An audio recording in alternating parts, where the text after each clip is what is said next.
I did not grow up in a household full of wealth. If you look at the household income and its relationship to the poverty line, yes, we were poor. But I never felt poor. There is an interesting distinction about being poor versus feeling poor. Even though we didn't have much money, I grew up in a community where I knew all of my neighbors. My neighbors' parents also worked in the same food catering company that my mom did. So we were all kind of in this collective situation. And instead of viewing that as this kind of burdensome force, we just viewed it as just our situation, and we just got along fine. It really made life feel very rich to me.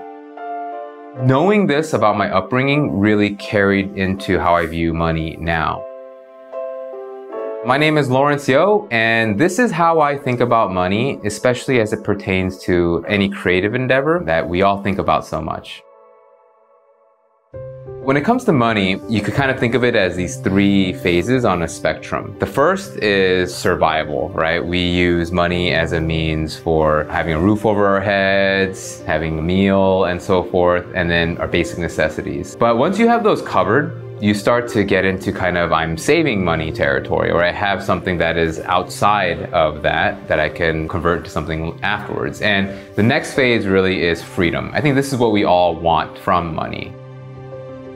When it comes to financial freedom, it's not really about money itself in terms of how much you have, but how much it allows you to not think about money. It's freedom in attention. Can you have your attention freed up from the burden of making money to put it towards the things that you care about most?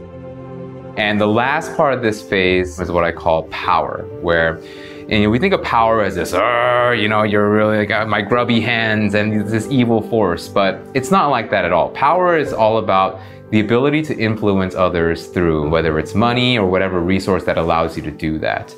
And it has this interesting dynamic where when it comes to helping, let's say, your family or your immediate community, it has very beneficial power to do that. But then when it starts to get into using it to influence people you don't know at all, and not just through philanthropic reasons, but just kind of like when you use money as a way to say, hey, this is my identity, this is who I am, this is what I exude, it starts getting tricky because your perception is so intricately tied in with how much money you have and the perceptions others have of you. So when you look at the spectrum in its entirety, the survival, freedom, and power, at the way end, that's kind of when your fear around money is really high. You have the survival instinct that kicks in. Freedom is kind of the nice sweet spot, right? That's the place where you want to be in. And then power, towards the end, the fear kicks in once again, where you start thinking about how much you have to preserve and how you're going to hold this public perception of your wealth in perpetuity.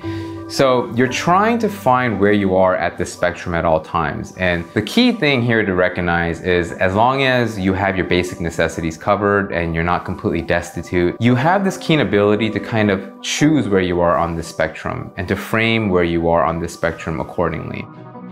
You could look at how much money you have, you could track all this value on spreadsheets and track your net worth, and that's fine. But what could end up happening is that you get really attached to what that money may mean for your identity. When in reality, what you can do is look at what you have now and then understand how it could fit into other contexts of your life. So in the context of my relationship with creativity and where money fits in with all that, if you are doing something that you enjoy or you love or you find challenging in a very worthwhile way, chances are you don't need to make as much money in this endeavor as opposed to for a job that's paying you well to do work that you don't want to do. So you're okay with making less. And what makes up for that gap is what I call the fulfillment surplus. So that makes up for the fact that you may not be making as much money doing something that you were doing in the past in the form of a lucrative day job or something like that.